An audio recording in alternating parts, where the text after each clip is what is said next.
Good morning, third graders, or I should say good afternoon, depending on when you're reading this. I will be reading chapter 3 to you from Charlotte's Web, so stay tuned. I hope you enjoyed. It's a long chapter, lots of fun things happening. Here we go. Chapter 3, Escape.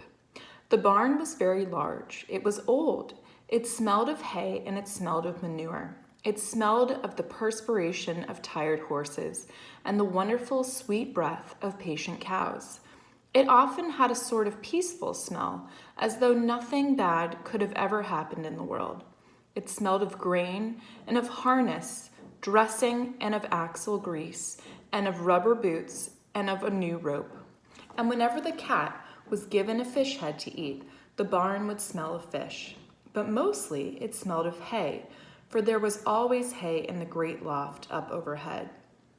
And there was always hay being pitched down to the cows and the horses and the sheep. The barn was pleasantly warm in winter, when the animals spent most of their time indoors. And it was pleasantly cool in the summer, when the big doors stood wide open to the breeze. The barn had stalls on the main floor for the work horses, tie-ups on the main floor for the cows, and sheepfold down below for the sheep, a pig pen down below for Wilbur. And it was full of all sorts of things that you find in barns: ladders, grindstones, pitchforks, monkey wrenches, skids, lawnmowers, snow shovels, axe handles, milk pails, water buckets, empty grain sacks, and rusty rat traps. It was the kind of barn that swallows like to build their nests in. It was the kind of barn that children like to play in. And the whole thing was owned by Fern's uncle, Mr. Homer L. Zuckerman. Wilbur's new home was in the lower part of the barn, directly underneath the cows. Mr. Zuckerman knew that a manure pile is a good place to keep a young pig. Pigs need warmth, and it was warm and comfortable down there in the barn cellar on the south side. Fern came almost every day to visit him. She found an old milking stool that had been discarded, and she placed the stool in the sheepfold next to Wilbur's pen. Here she lay quietly during the long afternoons, thinking and listening and watching Wilbur. The sheep soon got to know her and trust her. So did the geese who lived with the sheep. All the animals trusted her. She was so quiet and friendly. Mr. Zuckerman did not allow her to take Wilbur out, and he did not allow her to go into the pig pen, but he told Fern that she could sit on the stool and watch Wilbur as long as she wanted to. It made her happy just to be near the pig, and it made Wilbur happy to know that she was sitting there right outside his pen. But he never had any fun. No walks, no rides, no swims. One afternoon in June, when Wilbur was almost 2 months old, he wandered out into the small yard outside the barn. Fern had not arrived for her usual visit. Wilbur stood in the sun, feeling lonely and bored. There's never anything to do around here, he thought. He walked slowly to his food. Truffin sniffed to see if anything had been overlooked at lunch. He found a small strip of potato skin and ate it. His back itched, so he leaned up against the fence and rubbed against the boards. When he tired of this, he walked indoors, climbed to the top of the manure pile, and sat down. He didn't feel like going to sleep. He didn't feel like digging. He was tired of standing still, tired of lying down. I'm less than 2 months old and I'm tired of living, he said. He walked out to the yard again. When I'm out here, he said, there's no place to go but in. When I'm indoors, there's no place to go out but out in the yard.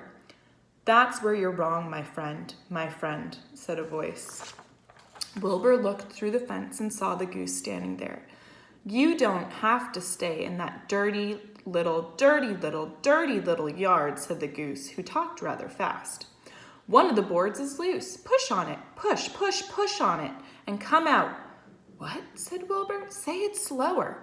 At the risk of repeating myself, said the goose, I suggest that you come on out. It's wonderful out here. Did you say a board was loose? That I did, said the goose. Wilbur walked up to the fence and saw that the goose was right. One board was loose. He put his head down, shut his eyes, and he pushed. The board gave way. In a minute, he had squeezed through the fence and was standing in the long grass outside his yard. The goose chuckled. "How does it feel to be free?" she asked. "I like it," said Wilbur. "That is, I guess, I like it." Actually, Wilbur felt queer to be outside his fence, with nothing between him and the big world. "Where do you think I'd better go?" Anywhere you like," said the goose. "Go down through the orchard, root up the sod. Go down through the garden, dig up the radishes, root up everything, eat grass, look for corn, look for oats, run all over, skip and dance, jump and prance, go down through the orchard and stroll in the woods. The world is a wonderful place when we're young." "I can see that," replied Wilbur. He gave a jump in the air, twirled, ran a few steps, stopped, looked all around, sniffed the smells of afternoon, and then set off, walking down through the orchard, pausing in the shade of an apple tree. He put his strong snout into the ground and began pushing, digging, and rooting. He felt very happy. He had plowed up quite a piece of ground before anyone noticed him. Mrs. Zuckerman was the first to see him. She saw him from the kitchen window, and she immediately shouted for the men. "Homer!" she cried. "Pigs out! Lurvy! Pigs out! Homer! Lurvy! Pigs out! He's down there under the apple tree." "Now the trouble starts," thought Wilbur. "Now I'll catch it." The goose heard the racket, and she too started hollering, "Run, run, run! Downhill! Make for the woods! The woods!" she shouted to Wilbur. "They'll never, never, never catch you in the woods." The cocker spaniel heard the commotion, and he ran out from the barn to join the chase. Mr. Zuckerman heard, and he came out of the machine shed where he was mending a tool. Lurvy, the hired man, heard noise and came up from the asparagus patch where he was pulling weeds. Everybody walked towards Wilbur, and Wilbur didn't know what to do. The woods seemed a long way off, and anyway, he had never been down there in the woods and wasn't sure he would like it. "Get around behind him, Lurvy," said Mr. Zuckerman, "and drive him toward the barn. And take it easy, don't rush him. I'll go and get a bucket of slops." The news of Wilbur escaping spread rapidly among the animals on the place. Whenever any creature broke loose on Zuckerman's farm, the event was of great interest to the others. The goose shouted to the nearest cow that Wilbur was free, and soon all the cows knew. Then one of the cows told one of the sheep, and soon all the sheep knew. The lambs learned about it from their mothers. The horses in their stalls in the barn prickled up their ears when they heard the goose hollering, and soon the horses had caught on to what was happening. "Wilbur's out," they said. Every animal stirred and lifted its head and became excited to know that one of his friends had got free and was no longer penned up or tied fast. Wilbur didn't know what to do or which way to run. It seemed as though everybody was after him. "If this is what it's like to be free," he thought, "I believe I'd rather be penned up in my own yard." The cocker spaniel was sneaking up on him from one side. Lurvy, the hired man, was sneaking up on him from the other side. Mrs. Zuckerman stood ready to head him off if he started for the garden, and now Mr. Zuckerman was coming down towards him carrying a pail. "This is really awful," thought Wilbur. "Why doesn't Fern come?" he began to cry. The goose took command and began to give orders. "Don't just stand there, Wilbur. Dodge about, cried the goose. "Skip around, run toward me, slip in and out, in and out, in and out. Make for the woods, twist and turn." The cocker spaniel sprang for Wilbur's hind leg. Wilbur jumped and ran. Lurvy reached out and grabbed Mrs. Zuckerman, screamed at Lurvy. The goose cheered for Wilbur. Wilbur dodged between Lurvy's legs. Lurvy missed Wilbur and grabbed the spaniel instead. Nicely done, cried the goose. Try it again. Run downhill, suggested the cows. Run towards me, yelled the gander. Run uphill, cried the sheep. Turn and twist, honked the goose. Jump and dance, said the rooster. Look out for Lurvy, called the cows. Look out for Zuckerman, yelled the gander. Watch out for the dog, cried the sheep. Listen to me, cried the goose. Poor Wilbur was dazed and frightened by this hullabaloo. He didn't like being the center of all this fuss. He tried to follow the instructions of his friends, they were giving him, but he couldn't run downhill and uphill at the same time, and he couldn't run and twist when he was jumping and dancing, and he was crying, so he could barely see anything that was happening. After all, Wilbur was a very young pig, not much more than a baby, really. He wished Fern were there to take care of him in her arms and comfort him. When he looked up and saw Mr. Zuckerman standing quite close to him, holding a pail of warm slops, he felt relieved. He lifted his nose and he sniffed. The smell was delicious. Warm milk, potato skins, wheat middlings, Kellogg's cornflakes, and a popover left from the Zuckerman's breakfast. "Come, pig," said Mr. Zuckerman, tapping the pail. "Come, pig."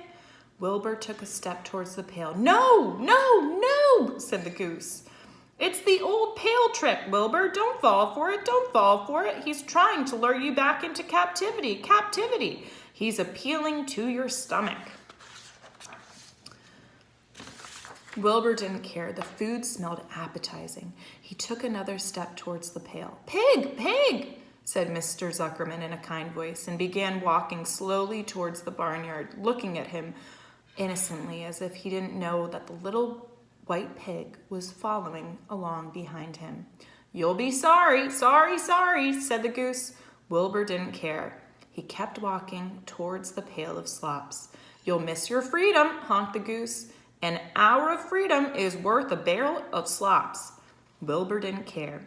When Mr. Zuckerman reached the pig pen, he climbed over the fence and poured the slops into the trough. Then he pulled the loose board away from the fence so that there was a wide hole for Wilbur to walk through. "Reconsider, reconsider," cried the goose. Wilbur paid no attention.